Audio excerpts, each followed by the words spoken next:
frontline employees throughout our system to focus on the traditional challenges that they face during flu season and the traditional challenges they face with incoming patients, not just novel corona cases. So those centralized facilities we hope are up and running by next week.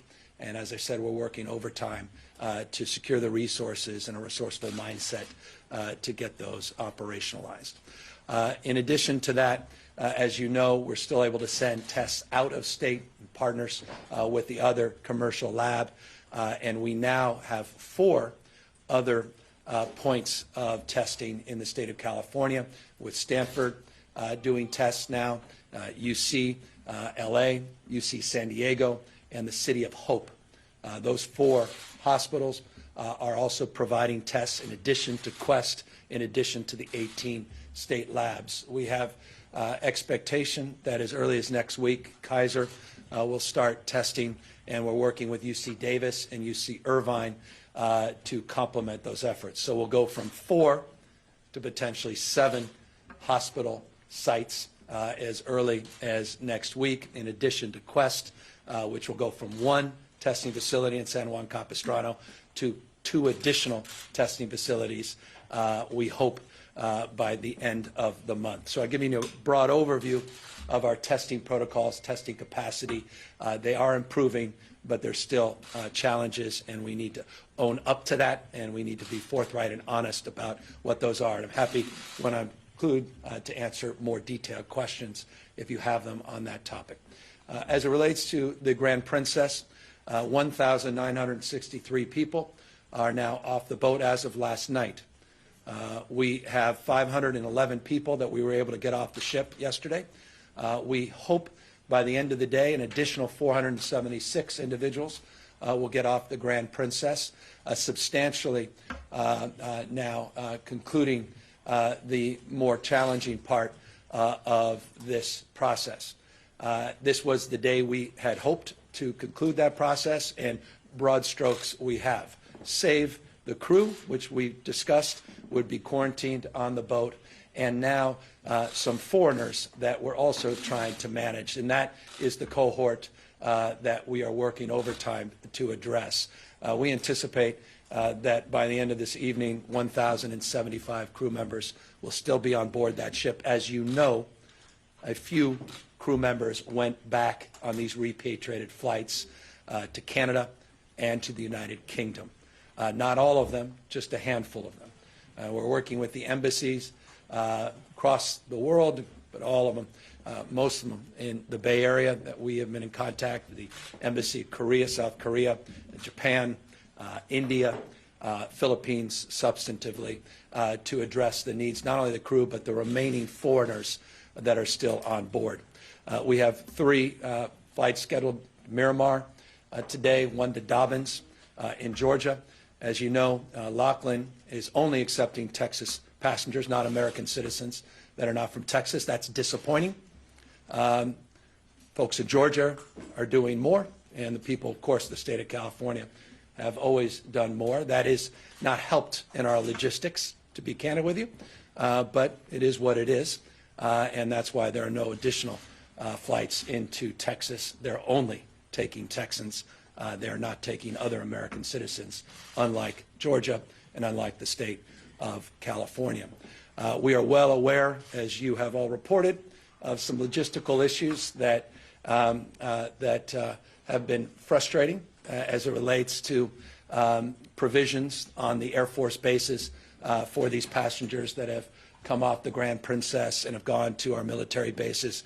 We are working overtime and in real time to improve those. But as you know, that's a federal operation. That's not an abdication.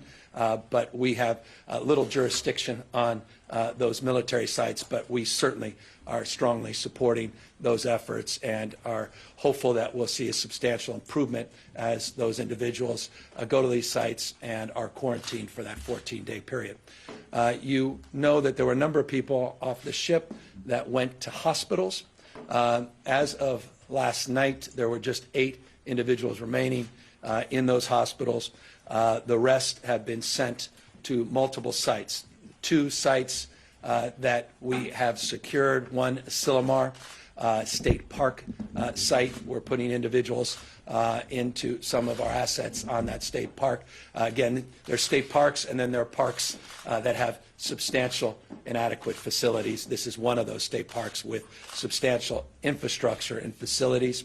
And we also secured, as many of you are well aware, a 120-room hotel in San Carlos.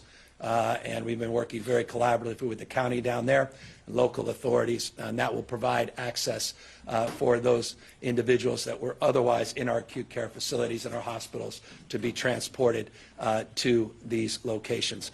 As you can imagine, under our pandemic planning, we're also looking to secure additional assets, additional hotels, motels, other resources. We discussed a few days ago my proclamation of a state of emergency that affords us the opportunity to do that on state lands, fairgrounds, armories, and the like.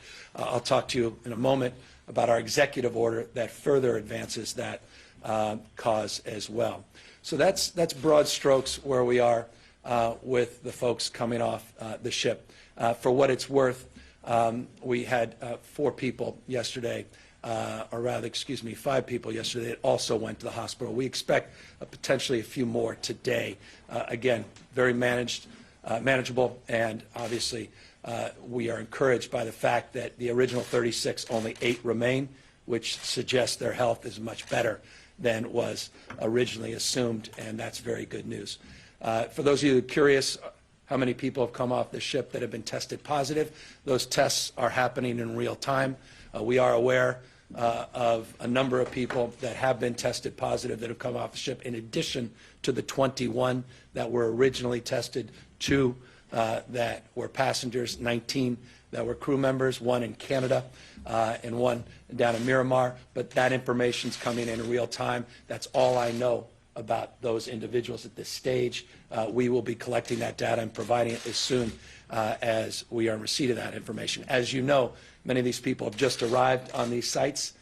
We are just procuring not only their accommodations, but their necessities. And once those are done, then they'll begin the testing regime. Again, all of these individuals will be tested, but not all of them have been tested. Again, this repatriation effort from the cruise ship into the Port of Oakland, into these military sites, not just in California, but across the country, Texas and Georgia, is a real-time operation. Once people are settled, they'll be tested, quarantined, and we'll have that information to provide you. We, pursuant to that executive order last night, made an additional announcement, as I referenced a moment ago, related specifically to non-essential events in the state of California. It is not only our strong recommendation, but codified in the executive order that we have directed cities, counties, private, public sector, large and small, all throughout the state of California, to no longer permit large non-essential events in this state. Sporting events, other types of conferences, music festivals, and the like, fill in the blank, and I'm happy to fill in the blank. We believe that was appropriate based upon a number of factors, not least of which our collaboration and coordination with the CDC. As you know, yesterday, mid-morning, midday, the CDC put out protocols and guidelines for a similar number of individuals, 250 or larger for non-essential gathering in the county of Santa Clara. That was just one county. We felt more appropriate to begin to advance that process throughout all 58 counties in the state of California. We've been working with our local partners, and that has been broadly supported. And while it is a directive, while it is a guidance, its legal authority is limited and from an enforcement perspective. I know this is a question many of you have, but I have all the expectation that it will be advanced and will be adopted. Invariably, you're going to ask, well, what happens if it isn't? I'm not concerned about that, but I can assure you we have the tools in our toolkit if indeed we needed to move forward with stepped up capacity. We have the ability, the ability as governor to enforce, but I don't expect we'll need to do that.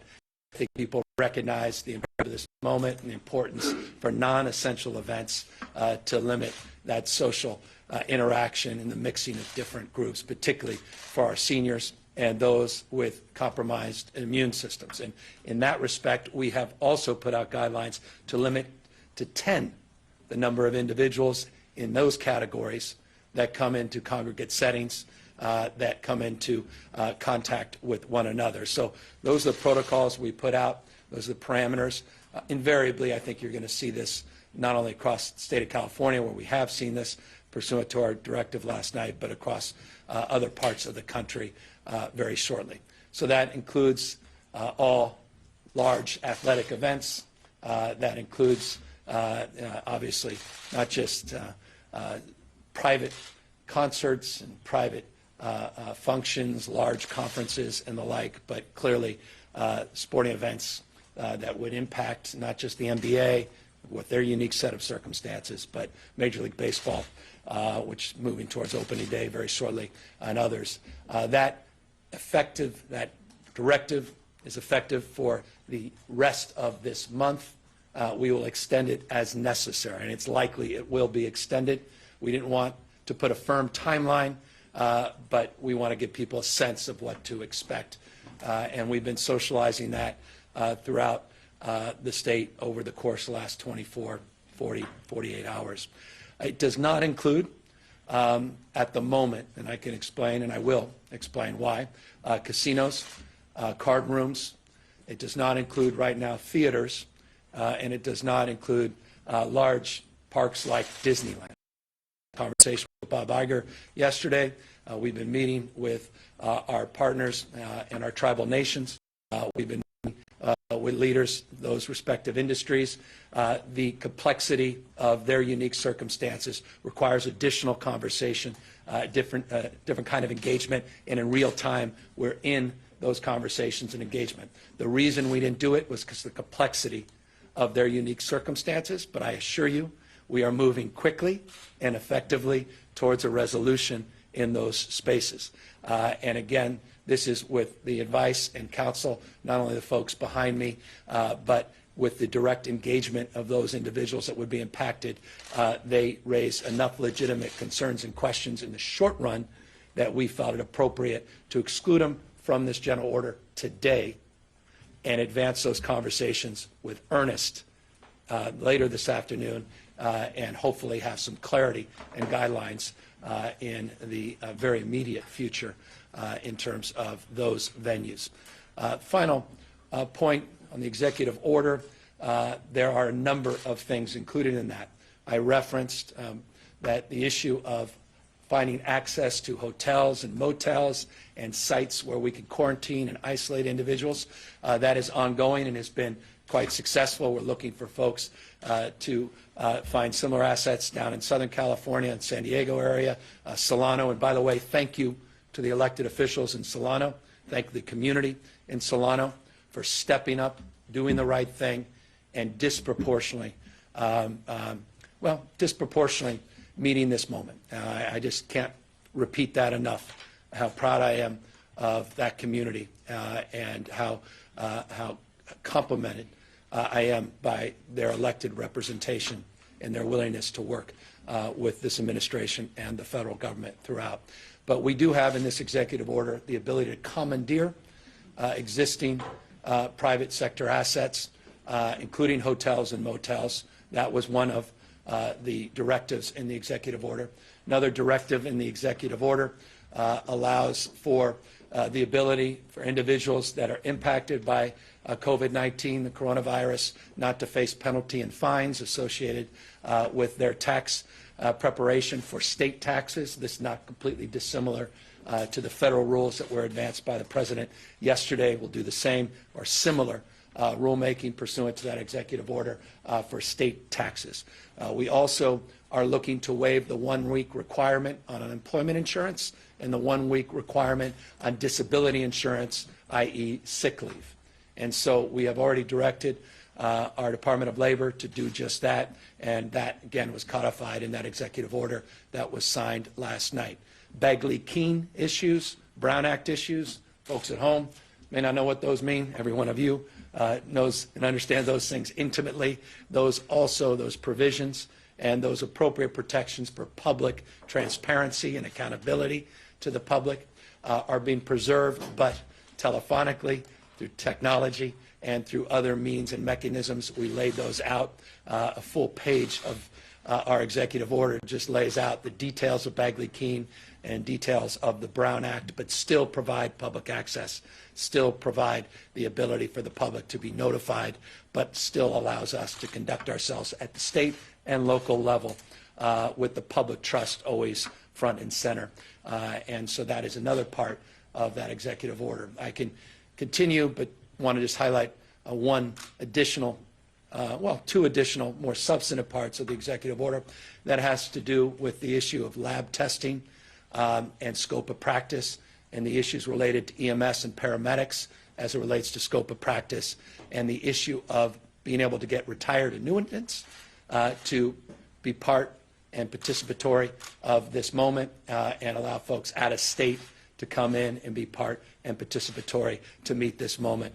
So allowing us additional resources in respect to accessing the state rules in a way that provide more flexibility. So that's broad strokes where the executive order lies, the directive on social gatherings in excess for non-essential events of 250 or more, and we continue, in closing, to work on the essential events. And for me, essential includes schools. Put out directives on Saturday as it relates to schools, and if they do move forward to moving towards the possibility of closures, what those protocols and procedures would look like. As you know, just 2 days ago we met with all the superintendents to lay that out. All of that is happening in real time as community spread occurs in different counties. Different school districts are impacted differently. Different schools individually are impacted differently. But we do deem that schools are essential, not non-essential. But we lay out, as we did in those directives on Saturday, specific strategies and protocols as it relates to assisting our children, but also assisting our faculty and staff, not just our teachers, in protecting themselves from spread. And as you know, they include, among other things, staggering PE, making sure that assemblies are canceled, making sure that we are providing meals in the classroom or in other isolated settings, common sense as it relates to sanitation and distancing, and trying to concentrate classrooms and not mix them with other classrooms. And that's just common sense. That would extend to the private sector workforce, not just our public schools as well. So just want to be clear on that, because we have seen private schools, charter schools, clearly institutions of higher learning that have begun to shut down their traditional classrooms and have turned online. We, as you know, have that capacity in some districts, but not in other districts. And I'll remind you, 60% of the students in the state of California are in reduced school lunch or meal programs, some breakfast programs as well. And as I referenced, you have some, like Merced, that 80% of that student body is on reduced meal programs. So there is a deep socioeconomic consideration and, in closing, a workforce consideration. If you are a caregiver of a loved one, a police officer, firefighter, emergency room doctor, nurse practitioner, and you have kids, and you have no capacity to have those kids at home without your own presence being there, you no longer are part of then the workforce to meet this moment. And that's why, again, we have to be very thoughtful and considerate as it relates to our education system and the broader impacts, including, if we do close, how to feed these kids and how to protect these kids and make sure they're real caregivers that are there to secure their needs if indeed they are back home. So that's where we are in broad strokes today. I will say this, and forgive me for repeating this, none of this surprises us, and I hope doesn't surprise you. I continue to try to lean in with transparency and where I think we're going, and clearly as it relates to social distancing with these non-essential events, this is where we need to go next, and to make sure we fully implement those procedures and protocols to slow down the spread, to get through a peak, and to get through the next few months so we don't overwhelm our healthcare delivery system, and we can meet this moment, protect people, and do our best to address not just the health, but public safety and economic consequences of this moment.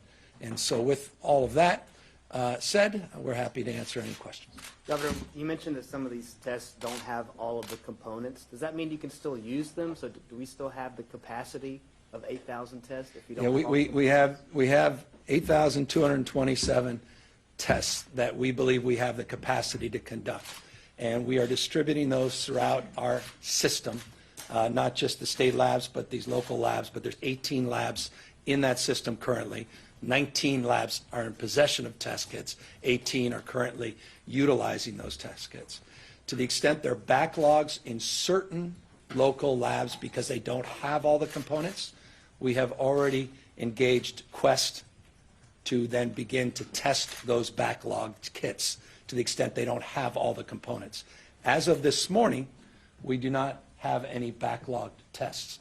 So it's a way of reinforcing that currently, because of the partnership with Quest and the nature of how we're distributing all of the ingredients, not just the traditional kits, that we currently are meeting the demand. But again, that demand is limited by the protocols and procedures that are in place. And that's why I want to say again, our intention, giving you a sense of where we're going, is to centralize our testing capacity, to partner with our counties, and to provide facilities where we can access substantially greater number of tests with all the component parts in partnership with Quest and other hospitals and labs throughout our system, including outside of the state.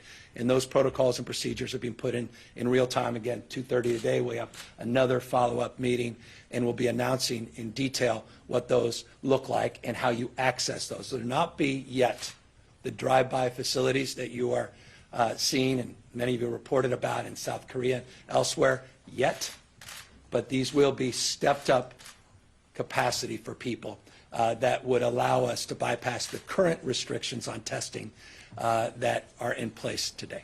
Governor, to what extent is the limitation on testing a result of lack of funding for county health departments? Is that a factor here? To my knowledge, that's not a factor. We're well resourced, and to the extent that any lab and county is in need of additional resources, we are in constant contact and will provide those resources. Look, from a cash-based perspective, this state is in a good position to meet this moment. We have the support of the federal government, the $8.3 billion appropriation. Obviously, they're loosening up additional access to resources on the UI, hopefully in the paid sick leave space. That will only further our efforts. We're in the beginning of our budget year, so the agencies and state departments, including local, have not expended. They're not at the end of that fiscal year cycle, so we feel we have ample resources. So why is Quest Labs able to come in and provide the reagents and the personnel? Then why don't the county labs have those? Well, that's an issue that we have expressed very publicly and privately, and it's an issue that needs to be resolved quickly. And I was very clear about that 2 days ago with all of you. We've been very clear with our federal partners, the incredible importance of making sure we have all the components of testing and that we are provided those in real time. Quest and other commercial labs, this is all they do 24/7. And in many of these labs, including the 2 that will come online by the end of the month, particularly here in California, these are automated tests. In essence, it's all in one kit that then allows them to move forward. Otherwise, it's separate components. These are more automated systems. As part of the after action, I assure you I'll be standing here, hopefully in a number of months, talking about what occurred and dust settles and ways to improve. This will be an imperative for the federal government in partnerships with states and municipalities, large and small, across the country to address going forward, so we're not just reliant on these commercial labs for these completely integrated tests. Can you put in there, a woman in, as you know, a woman in an Elk Grove nursing care facility was one of the people who died from this virus. Has everyone in that facility been provided a test? Do we know that there aren't other seniors in that home? Yeah, all of them. Well, we're monitoring all of them, and Dr. Galley could talk more about where they are in the protocols of testing. So we're working closely with the facility, first and foremost, to make sure that we have eyes on all the residents, making sure that the staff are taken care of as well, because we know that this is a vulnerable group. susceptible to severe disease, and our first and foremost priority is to ensure that they're getting the care that they need. Additionally, we are working to make sure that those who need testing, that we have it available, and are working with the facility to determine who will get tested very soon. Are there concerns that like an employee from that facility might have spread it to the surrounding community? Certainly. I mean, we know that there's widespread transmission, right? So what we are certainly focused on is ensuring that people who have been in that facility are given all the guidance that they need to understand how transmission happens, to keep away from people in their community that are also equally susceptible, that they if they develop symptoms, that we get them the care and testing that they need right away. And this is certainly a very important moment for California, one of the first facilities that takes care of older Californians with a case and, in fact, a death. That we are taking it very seriously to make sure that we lead and lean in and under the governor's guidance to really push forward and make sure that other facilities, that we're very vigilant in making sure that not just residents but staff are given the attention that they need. So why only test people if they show symptoms, staff and residents? We are working on the protocol right now to determine how many we can test right away. I expect that we'll be testing almost all of the residents that are in that facility, not only because it gives us an opportunity to make sure those residents are safe and protected against COVID-19, but it also creates an opportunity to understand in a facility such as this with one known case with a pretty significant mortality outcome, how many people are in fact infected, and it helps us do what the governor has been asking us to do, which is really get in front of surveillance. This is sort of a targeted surveillance moment as well. What about Governor, when it visitors comes to coming in the and out? testing kits, just to understand, did we know that the other tests that we were getting from the federal government did not have all the pieces, and we just wanted whatever we could get to match with what we? Not in the beginning of this process. Okay, we didn't know that they weren't. Not in the beginning of the process. Yeah, and it became clear when we had some ambiguity. We were referencing the number of test kits, and we were then getting queries back from some of our local labs saying, well, we can't use these test kits. And then obviously it led to a series of questions and then deeper understanding of what these kits were and what they weren't as it relates to the reagents, as it relates to the RNA extraction kits that weren't always a component of the tests that were being provided. Again, the CDC is well aware of this. We've made it crystal clear. I had the conversation with the Vice President directly, individually, yesterday morning about this, and they're working real time to start providing them. But again, the good news in this respect is concurrent to those conversations to address those gaps in those testing protocols, the commercial labs are now coming on board. And as I noted, they are substantially advancing our efforts to test comprehensively. 1,200 tests on Tuesday, 1,200 tests on Wednesday, 100 tests, just to put in perspective, on Monday. So they're significantly ramping up capacity when we open that West Hills site, the Sacramento site, at the end of the month, or by the end of the month, of getting as much as 5,000, potentially 5,500. Interestingly and importantly, those tests are not just for California residents. I don't want to mislead you. Those tests roughly today are about 50% of California samples.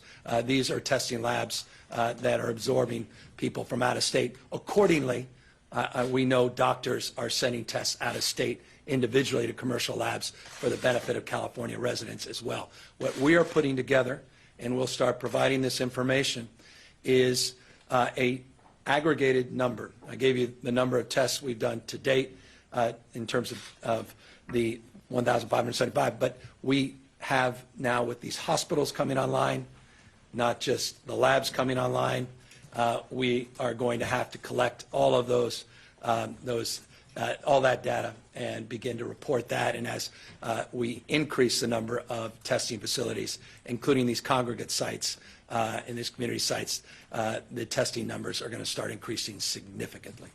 You talked about confirmed cases. Do you have any numbers on the people who had the coronavirus and are now healthy? I'll leave that. Dr. Angel, do you have that information? We don't have the complete information on the resolution, but we are following very closely when people are getting into trouble, when we have people in ICUs, et cetera, and following those courses. So no confirmed number on resolutions. Not at this time, no. Governor, you mentioned that these tests are something we're going to be reflecting on in a couple months and talking about these test kits and parts we don't have. Yeah. So I'm curious if what you're saying now is that because we don't have all of these parts, that we're having a limited ability to test in some areas, and like, what is your greater concern about this? My greater concern is we could be testing a lot more people in the aggregate. And obviously, it's our intention to prioritize testing so we have a sense of what we're dealing with. It's a critical component in all of this. It's just a component that's been lost. We talk about test kits. It's more complicated than that. And forgive me, make something complicated, but this is a profoundly important part of the conversation we're not having nationally about the tests. They are now having those conversations, and as I said, we can lament about it, we can focus on it, or we can recognize that we're addressing it, and we have these new commercial labs, private hospitals, and others that are now helping supplement that. And so I feel more confident as we move forward in the next days and weeks, including these community facilities, congregate testing sites that we intend to open up, that we'll get through this. But it's just a component that explains why you get calls from local labs saying we can't test, and I'm here at the podium saying here are the thousands of tests we have in the state. It is both of those things have been true, and the ambiguity lies in looking at the totality of the ingredients that often is not universally supplied. And so right now, this is impeding our ability to fight this virus in California. I'm going to leave. I appreciate where you're going with that, and I appreciate the frame of your question. We want to test more people. We look forward to significantly increasing our testing capacity. This has been an issue in terms of providing more tests, and we hope it is resolved very quickly. Governor, when it comes to education of students in the state of California, a lot of the districts that have either pulled back or talking about pulling back all seem to have this online component of offering classes. I'm talking about public school. Yeah. As what the next step may be, what they're informing parents about. What kind of conversations have been had about educational equity? Because a lot of students may not be able to have that laptop or Wi-Fi access at home, depending on their family makeup, where they live. Yeah, all the above, and that's why I referenced in relationship to the schools, school lunch program, as a proxy for that point of view, and obviously geographic concerns, rural versus urban, dense versus communities that don't have the benefits of the components of social learning, or rather distance learning, online learning capacity and the like. So yeah, it's a point of real concern that those that can do and those that can't are unable. And so we've got to address that, and we're trying to do that, working with their superintendent. It's exactly, again, forgive me for belaboring this, why I met with all the 58 county superintendents to understand those nuances, complexities. 2 days ago, we talked about those complexities, not just being from a socioeconomic perspective in the traditional terms, but also through the lens of immigration and other lens that we have to look at. Transportation, geographic distribution, meaning concentrated districts, large districts versus small districts. I'll give you a specific. Just addressing meal hubs. It's easy in a small district. It's much more difficult in a large district. Where are those meal hubs? Are they going to be in libraries? Where can we provide parks those points of access? Do you, for example, if you're going to have meal hubs to address the needs low-income kids, do you order online? If you don't have the capacity to do that, how do you then access those orders so you have a sense of what that need is? All of those things, I assure you, in real time, deeply through the lens of equity, what we do best in California, are being considered. Governor, what order on social or mass gatherings? And you mentioned the issue of enforcement. I mean, how do you sort of see the balance of power between the state and the local government? They'll do the right thing. I see people doing the right thing. I think we are hardwired, I believe, to do the right thing. And in all the conversations we've had with our local health officials, I think the vast majority, in fact, in the conversations, overwhelming, universal, said we're going to do the right thing. So we can be fixated on that, and it's a point of interest, and it might be a point of some consideration. It's not for me. Here's why. Because I know what I can do to address that in real time, and I don't think I'm going to have to do it but I'm prepared to do it, so I know they're going to do the right thing. What can you But do? why not just take that step? Because it's unnecessary. Why take a step that's unnecessary when people are naturally going to do the right thing? They've been directed, the executive order codifies it, and they said they'll do it. Many times you don't have to penalize people or even threaten to penalize them when they say, well, we're happy to comply. So do you Not a expect concern. there to be like a, I mean, is this something? It's already we happening. should go around and make I- sure these gatherings? No, I'll repeat what for even more clarity. No, because I don't expect the need to do that. What about, you mentioned earlier that Disneyland and like casinos, for example, what about their situation is more complex to the extent that, Well- say, like the Dodgers or the Lakers or the Kings? Well, Disneyland, I think, has 1,000 people on a ride every hour. They have concerts, they have theaters, they have parades. I mean, that's a nation state on a campus environment in Anaheim. I mean, that's a whole different thing. The complexity within the theater system is interesting as well.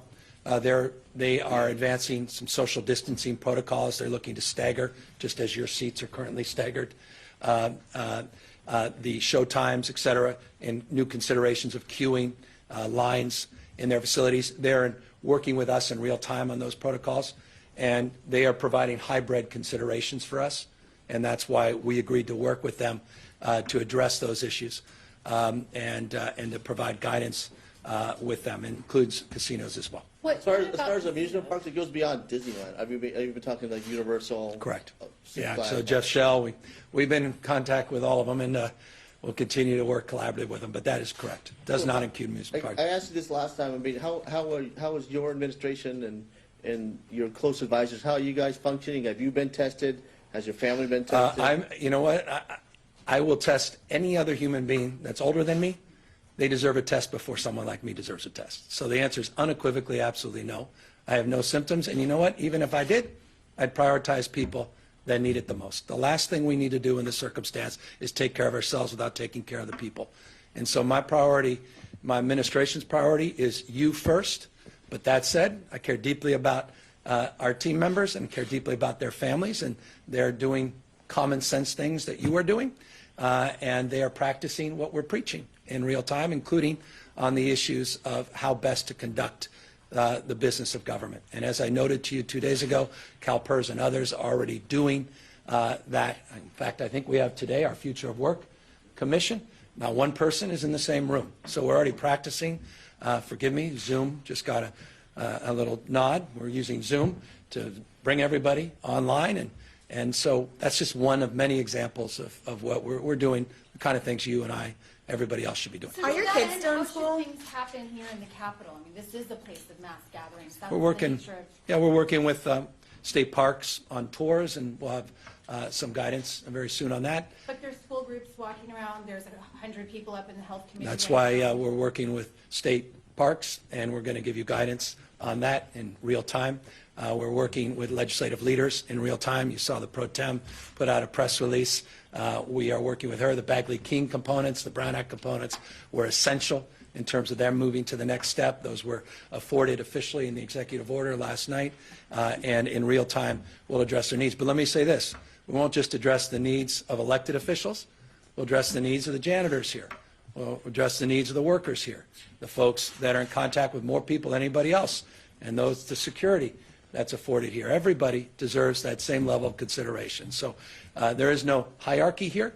There is no protocol that puts any of us above anybody else. We have a mandate to the people of the state and the most vulnerable. Our priority is for the most vulnerable, and I have confidence that you will have clarity within the next number of hours, perhaps as early or as late, rather, as tomorrow morning, on details about how this place runs. But I honestly am more committed to the 40 million people that don't reside in this building. There's other places too, right? Like courthouses where people feel like they have to come because they have a court date. Essential. Essential, right? Essential versus non-essential, and that's what we distinguish. Essential, obviously, and that's been excluded from this to some extent. But how do you ensure that those places continue running as we move forward through? We're working with the courts. We're working with our partners. Let me extend your considerations. It's maybe of interest. Our jails, our prisons, protocols on visitors, essential versus non-essential visits, All of those things are being considered in real time. There is not an hour that goes by, hasn't in the last couple of weeks, where we're not on a conference call with partners all throughout the state of California in every capacity of government, at every level of government, trying to work through the anxieties and the logistics in these spaces. So another question related to where we're going as a state. So obviously Italy is behind or was ahead of us by a few weeks. They're now in a full shutdown. So can you give citizens a sense of what the next steps are, what comes after this, and what they should be preparing for broadly? Well, the most important thing, it's one thing to take a piece of paper and to fix your signature to it. It's another to apply its intent. So it's in the application now that I'm most immediately focused on of the guidance that we put out last night in the executive order. I continue to posit that it's decisions, not conditions, that will determine our fate and future as it relates to COVID-19. We have agency. We can change the future. It's not something to experience, something to manifest. So it is in the sum total of our individual decisions that we will determine the fate of this virus. We will meet or not meet the moment. I have confidence we'll meet the moment. And so we want to make sure we apply the principles of the social distancing. We want to make sure we secure the needs of our most vulnerable populations. That's why, again, it's not 250, it's 10. We are prioritizing our assisted living facilities, our congregate care facilities, disability communities, which is another big and under-focused area of concern, and making sure that we socialize this in all 480-plus cities in the state and 58 counties in a way that is as consistent as we can make it. Then we will move to the next iterations. I remind you, I said it a couple days ago, that we're running scenario plans. You're going to see these numbers increase. We've been saying this. I know Dr. Fauci said yesterday, everyone thought, wow, I had no idea this was coming. Of course, none of that should have been a surprise. We've been saying numbers will increase as we start testing more and more folks, and we move from a framework of, trying to track and trace every single point of contact to more of a containment framework. And that's what phase we're in currently, and that's the phase I think we'll be in for a little bit of time. And to the extent we have to prepare for extremes, that's the commandeering component of the executive order. That's the securing of the hotel resources and motel resources and state park resources that have hotel motel components. That is already underway. That 120-bed hotel in San Carlos, we're not going to fill that up today, but the reason we wanted 120 beds is to the extent we need it. We are looking at old mothballed facilities, including hospital sites, to potentially take them over, to scrub them, get them up ready in case we need them, and we're willing, to be fluid in this. Let me talk about fluidity, and forgive me for belaboring this. This is just important for folks to know. We, as part of the dynamic of considerations in real time and what is happening, not what we thought was going to happen, we, working with the mayor of Oakland and the port director of the Port of Oakland, they have been spectacular, by the way. That's what partnership is all about. They felt it appropriate, working with the State Department, working with the CDC, ASPR, which is that under HSS, which is the coordinating body that is point with our operation for the Grand Princess, to continue to site and to port the ship through Sunday. We were going to send it back out to sea today. Everyone felt it was just unnecessary to do that, even though we have gotten all the Californians off, and we'll get substantially everybody else off tonight, save a few foreigners that we are still trying to get back home and get them on appropriate flights. But because there are a few foreigners and are not on there, and because we are looking to get those crews back to their home countries like the Philippines, Japan, South Korea, India, and other places, we felt at least through Sunday we would just keep the ship there. That is something, again, all of us concluded was appropriate on the circumstances. And is this an example of the nature of how you need to prepare for anything? Governor, why isn't the Surgeon General here? You created that position. Well, we're in constant contact. We could have about 150 people here, and that wouldn't even do justice to the number of people that are operationalized currently. But she's out. She's talking to our private sector partners. She's actually helping us secure resources. We've got a whole team on innovation. Folks coming in with testing kits, this protocol, that protocol, people from around the world sending things. She's assessing all those things. She's done a magnificent job. Governor, are your kids still in school? They are. And also, do you think that public health response has at all changed because of limitations on testing? Is it being designed around that? No, I mean, I have no sense of that personally. I've not heard that from any of the superintendents. I didn't hear that from our superintendent of public education. I haven't heard that from principals and teachers that I've been in contact. I'm not concerned about that. To the extent that becomes an issue, we will immediately disabuse people that it should be an issue. Public health, public safety, first and foremost. We can always make up for these moments later. Governor, you said a couple days ago you were going to look at your options for, I guess, stopping cruise ships from docking in California. Have you done that? Have you made any? Well, one better, Princess announced they're suspending all cruise ships for the next 60 days. To their credit, Viking immediately responded in kind. To their credit, we hope to hear other announcements similar throughout the rest of the day in the next few days. That's very helpful. And also, do you have, I mean, for gatherings of less than 250, I mean, there's a lot of things coming up. It's wedding season, it's high school prom season. Yep. What's your advice for people, parents, kids, for things like that? Common sense. Again, it's for seniors, for people with compromised immune systems. Avoid those events. Common sense. We lay out our guidelines in detailed terms of how one should conduct themselves for events that are deemed essential or even non-essential events less than 250, on social distancing, on sanitation practices, what those protocols and procedures should look like. I laid out in detail what we believe the school systems should be doing. Workforce, we expect the same in terms of how desks and tables are organized.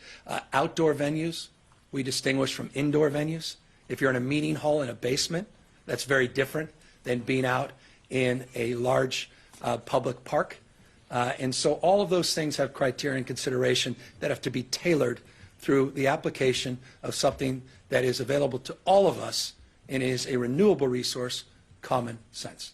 Governor, in your Why, forgive me, talk to me a little bit about why card rooms, casinos are kind of getting a pass. I'm not getting a pass, and I was tried to be as clear as I could in real time, working through the distinctive nuances of some of these larger parks, amusement parks, how the queuing and lines work, what kind of mixing occurs, how we're addressing their unique needs. We are very soon. We put this order out a number of hours ago. I can assure you, you're going to get clarity on this. And I don't want to say in the next few hours, but we are working overtime to tighten up all of those considerations. I laid out as an example, not just some of the large amusement parks, but the theater chains that are already, and they provided us more information about what they're already doing and are about to announce that allowed us to step back and say, all right, with those considerations, let's keep working on any ambiguities of consideration. But I assure you, we are leaning in. We're not being passive. I think we're meeting the moment, and we're not going to allow people to be separate and above if it puts the health of the people of the state of California at risk. As the testing situation, Oh, sorry. Sacramento and other counties have ended recommendations for 14-day quarantines as part of the mitigation strategy. At what point would it make sense for the state to also end that recommendation? Well, we'll make that determination, but I can assure you we didn't believe that appropriate for those repatriated on the Grand Princess. We felt they should be quarantined on the military basis. Not everyone felt that way. There were some health officials that felt they could home quarantine. We didn't think with the totality of people coming off that ship. Remember, we started with 2,421 passengers on that ship. We felt the system was not prepared to absorb that. So we'll make those determinations in real time. County by county, they're making determinations based on community spread, based on the current conditions within their counties. They are all working hand in glove with Dr. Angel, Dr. Galley, in terms of recommendations, protocols, procedures, and we in turn, of course, very directly with the CDC. So that's the fluidity, that's the dynamic of those decisions. As the testing situation improves in the state, if we were to have another cruise ship situation, would the goal be to test everybody on board before you let them? I think the most important thing we did, and Dr. Red, who was part of the Diamond Princess efforts versus the Grand Princess, this is the model, not the Diamond. They tried to quarantine people in that ship for that 14-day period. More people came into contact with the virus as a consequence. You want to get people off the ship as quickly and effectively and efficiently as possible in a way that doesn't just impact them, but the community and communities you're bringing those people into. And that's a combination of the protocols and process and procedures. So it would be my intent, unless those tests can't be done within minutes or hours, that we remove people as quickly and efficiently off the boat. But we hope not to be back in this position, because I can assure you this has been a large operation. It has been deeply time-consuming, but in the process, we've developed very strong relationships with our federal partners, and that is going to make us stronger moving forward and more capable. But we don't need many more of these cruise ships coming in on with these kinds of repatriation processes. Sorry.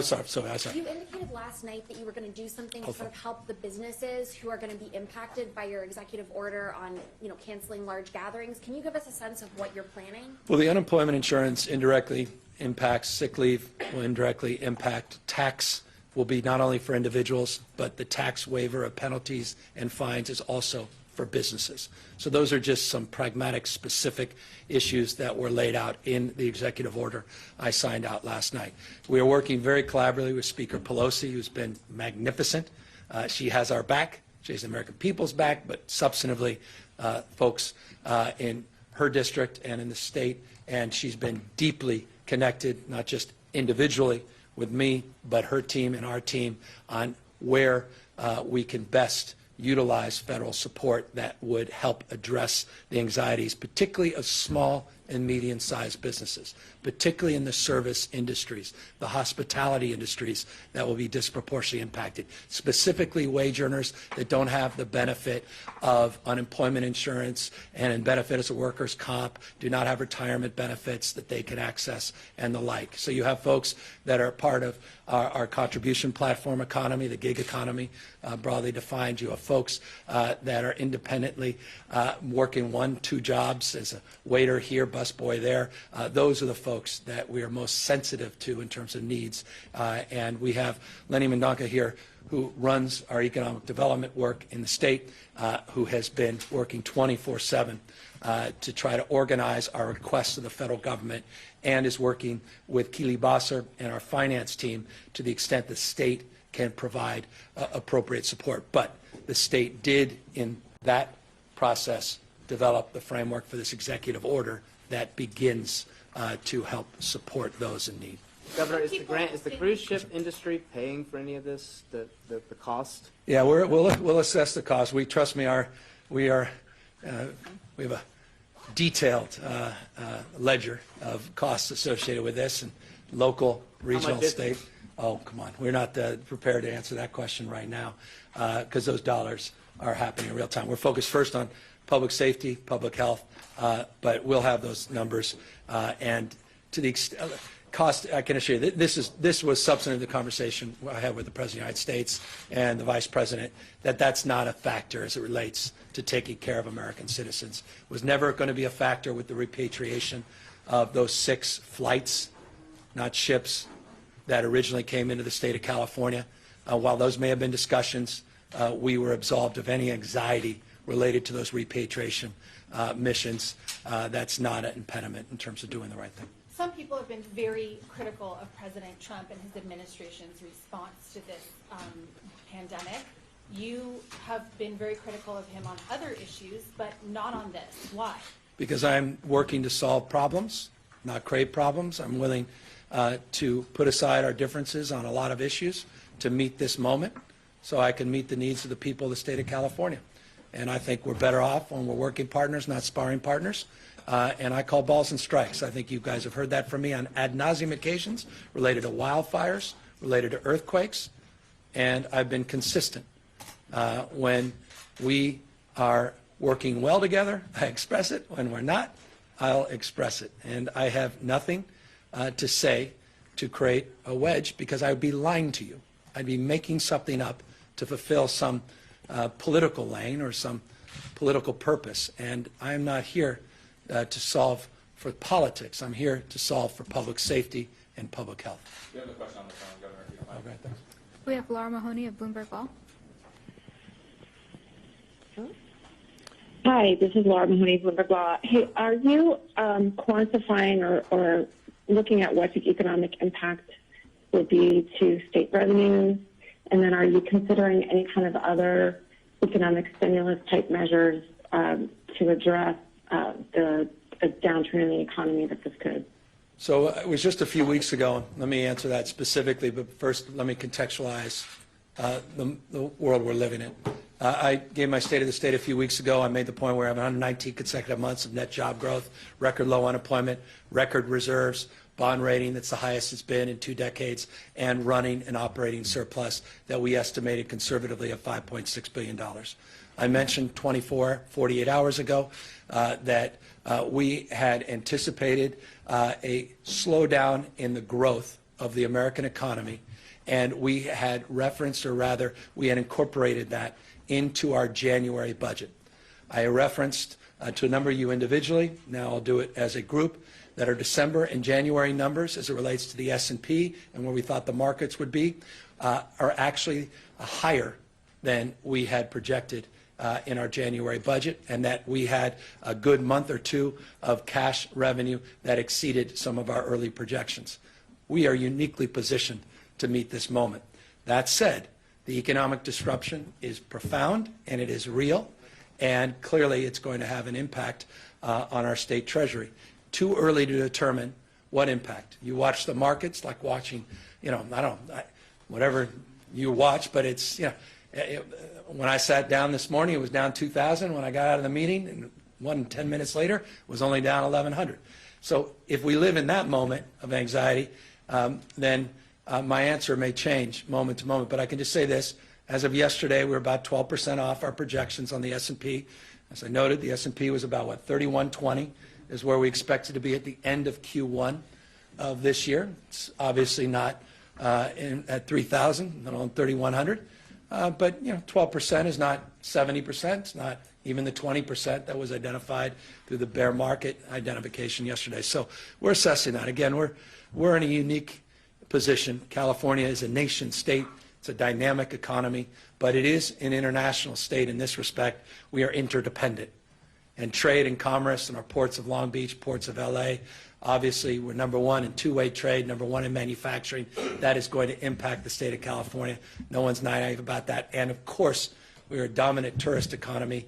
Hotels, restaurants will struggle. All the conferences, tech, and the like that are canceling large conferences, all that will have an impact. All that will be assessed, but I'd rather be in our position, candidly, than many other states that were already running deficits and already running in the red in terms of the general direction of their economies. So are you revisiting yet any of these kinds of Everything's programs being and revisited things that you in real time. You can imagine that Keeley is not just saying, hey, I'll come back in May and then we'll think about it. She is meeting with people 24/7. Lenny and his team have brought in the best and the brightest minds from across the country, quite literally. And when I say that, that's not one of those political throwaway lines. I mean some of the leading economists and experts in the United States that are advising Lenny, advising our budget team. And we are running scenarios not just on pandemic planning, public safety, public health, but also on economic conditions. And the wonderful thing about standing here in March and not in June and July, or worse, August, is that we have a revise coming up that was going to happen on the natural, and now will happen with all of this benefit of new information, and we'll meet the moment. Governor, I know obviously we're in this right now, but initially, how do you think the state's response is comparing to past health emergencies, I'm not, SARS. I think we're doing, I can't, I've been here, what, 8 years, 9 years now? Lieutenant governor, so I don't have the benefit of decades ago, but I do have the benefit of former Governor Schwarzenegger providing me information of considerations as it relates to our pandemic plans and some of his unique experience. I've had the ability not only to talk to him about that in relationship to pandemic planning, but subsequently wildfires. Governor Davis, the same on wildfires. Clearly, obviously, Governor Brown, and being a student of our reactions in 2015, 17, and 18, as we had the three of the worst wildfire seasons we've had in our history. We're second to none. And I say that because we have an all-hazards approach to suppression, mitigation, and recovery. And what that means is we don't just look at issues of wildfires. We consider wildfires and PSPS. We consider wildfires, PSPS, and earthquakes. We consider wildfires, PSPS, earthquakes, and pandemics. And the protocols and logistics and the operational construct is very similar in those responses as they are in this response. That's why Mark Garaducci is point down at the Grand Princess working on logistics, his partnerships hand in glove, not just with FEMA, but with the federal military personnel working on these Air Force bases for other reasons and purposes. So I feel like this state is doing everything it can, and there's always areas for improvement. You'll find them. We'll find them before you find them. We'll own up to them, and we're constantly iterating. And as I said, I'm not happy with seeing some of the social media, some of those 60, 70-year-olds sitting on a bus waiting an hour, that's and not getting their essentials. But we're trying to, in real time, improve upon all that. So on the question of who's in charge, if we get to the point where, hospitals have to create standards for prioritizing who gets a ventilator, who gets a bed, if there's so many sick people and the healthcare system gets overwhelmed, is the state in charge of setting those standards and making those decisions? Are you deferring to your local governments? How does that work? We have federal partners. We have the state expertise, state overlays, but we have plans that already play out those protocols in detail. We believe localism is determinative in terms of understanding the conditions on the ground. I say we're a nation state. What do I mean by that? That we are many parts, but one body, but we are many parts. Rural parts of California, Northern California, are very different than some of the central, some of the larger urban centers in other parts of the state. And so conditions, criteria, their assets, their resources, human resources, physical resources are different and unique and distinctive. And so what we do is we are informed by locals, and then we supplement our support with the state and federal government, and we work hand in glove collaboratively. But in each instance, we have incident command protocols that are very prescriptive and well established. As I related to you on multiple occasions, including today, ASPR is the organizational construct working with the CDC that's incident command on the Grand Princess. So you look at that hierarchy of prioritization depending on what the incident calls for. So as it relates to a cruise ship, it calls for a certain command structure. As it relates to, and we'll have to fill in the blank in your scenario, we will have similar construct that is well established and resourced by personal relationships that frankly are more important than anything that exists in a large binder. And that's why I'm very grateful for these folks that are on the phone 24/7 building trust at the local level. Last question, if there is one. Well, I'll take advantage of that. Thank you all. I hope to never see you again, but for the better and more enlightened reasons, but we'll probably see you tomorrow. So thank you.